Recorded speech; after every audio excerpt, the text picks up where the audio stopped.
So I am back with another video, and in this one I will be speaking about how I managed to migrate to Trinidad and Tobago. In fact, this is one of the topics that I have been asked to speak a lot about, especially via email, and so I decided to make a video to let you guys know what processes I needed to undertake to be able to migrate to Trinidad and Tobago legally. But before we get into the video, let me just introduce myself because I have quite a few new campers.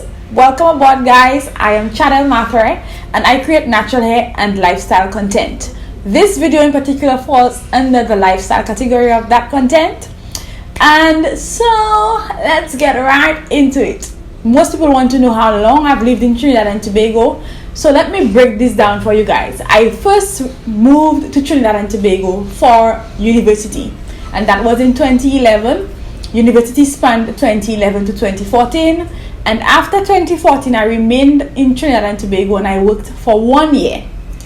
After that 1 year, in 2015, I moved back to Saint Lucia, where I'm from, and I remained in Saint Lucia for 3 years.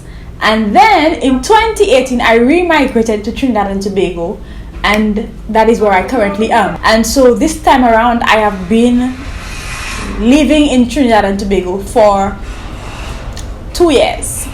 So cumulatively I have lived in Trinidad and Tobago for 6 years, including my university tenure.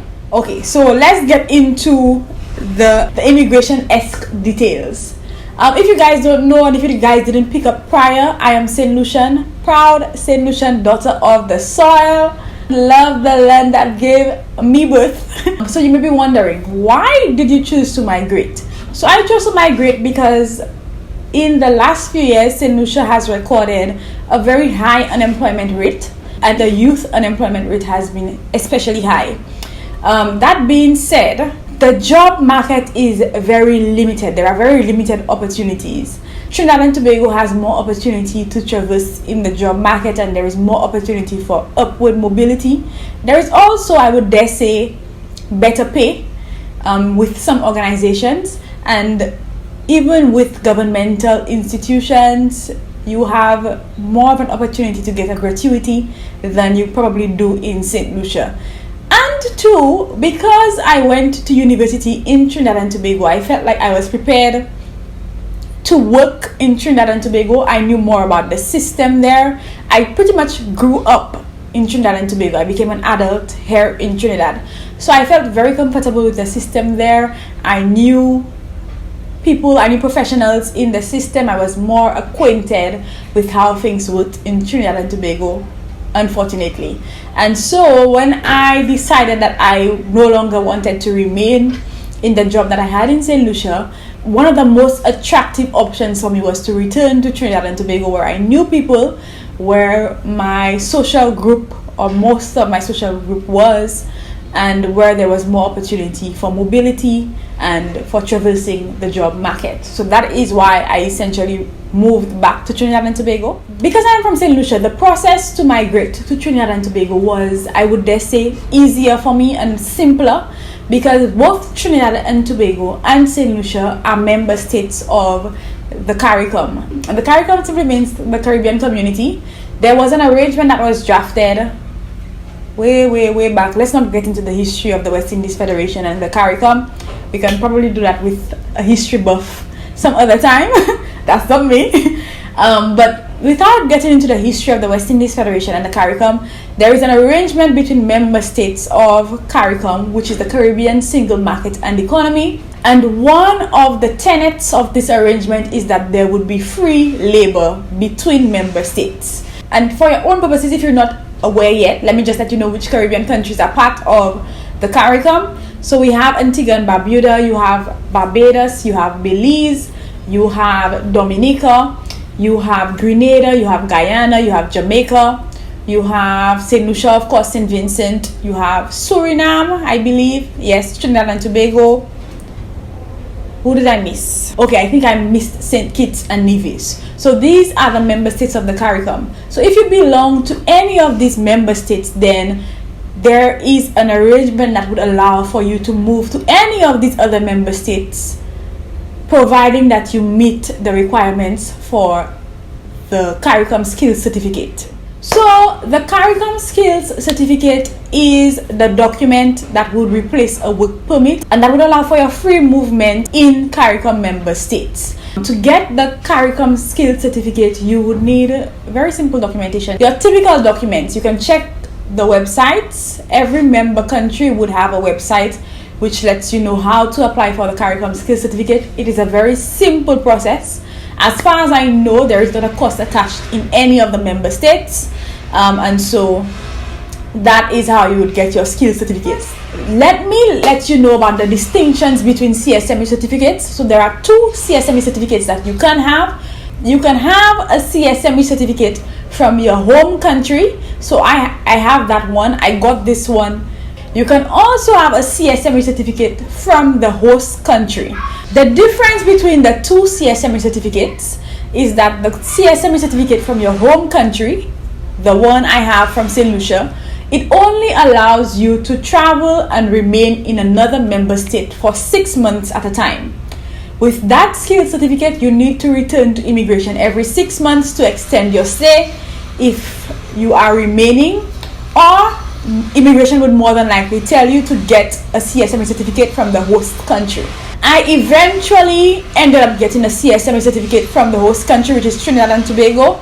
And this CSME certificate allows you indefinite stay. So it replaces a work permit. You do not need a work permit when you have that certificate.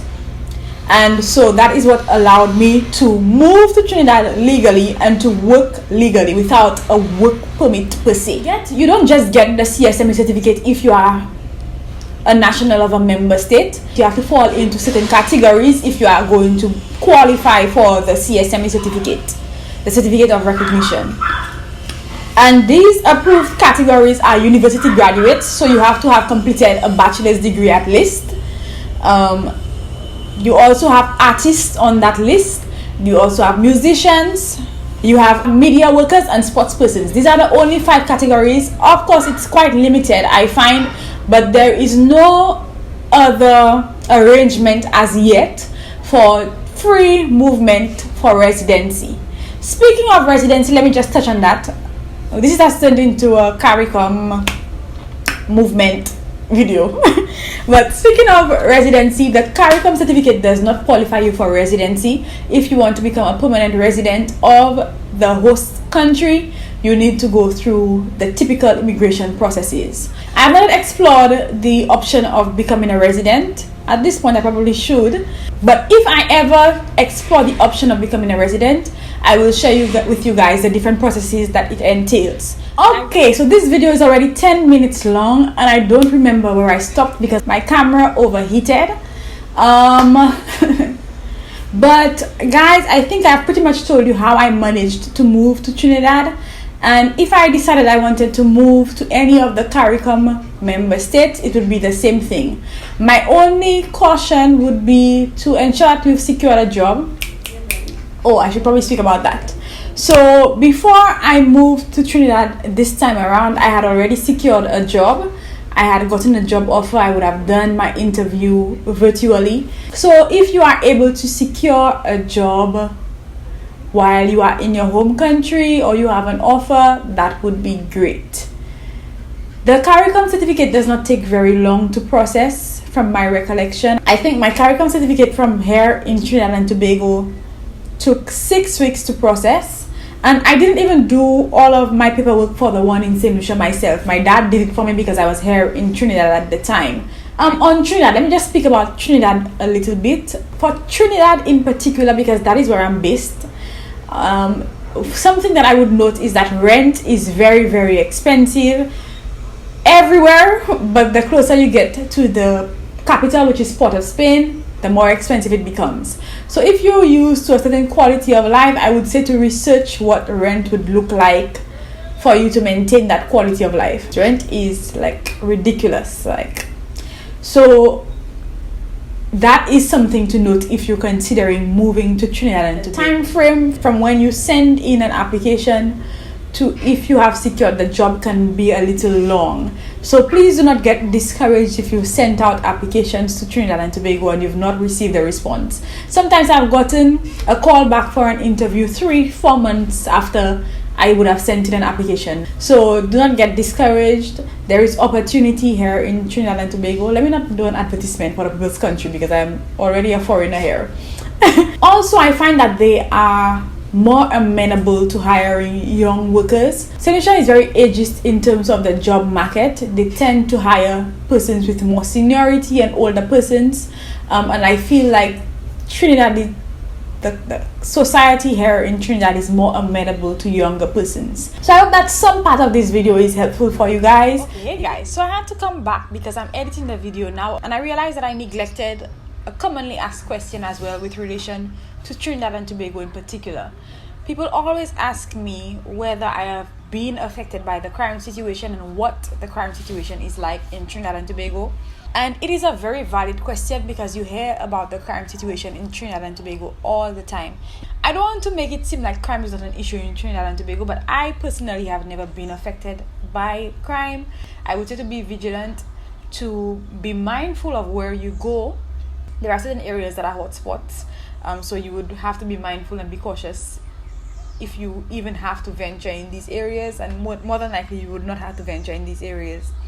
So that is what I would say.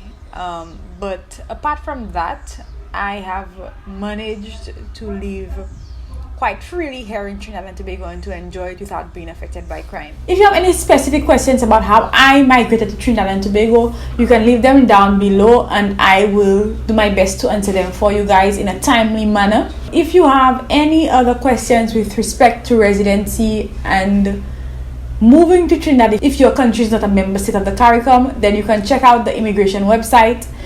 There is also on the website TT Connect, which gives you more information so you can do your research and find out that information. And don't forget to like the video, don't forget to share the video. Some young person who is at the UE may be considering living in one of the member states that has campuses, so share the video. It's not only for Trinidad and Tobago, it's for any member state of the CARICOM. And I will see you guys in the next one, which will be a natural hair video on Saturday, God willing. Tata, I'll see ya. Did I remember to say subscribe? If you are visiting for the first time or if you keep revisiting, please click the subscribe button at the bottom of the video. Thank you, and I'll see you guys. Crown so heavy, better help me carry. My crown so heavy, better help me carry. My crown so heavy, crown is so heavy. My crown so heavy.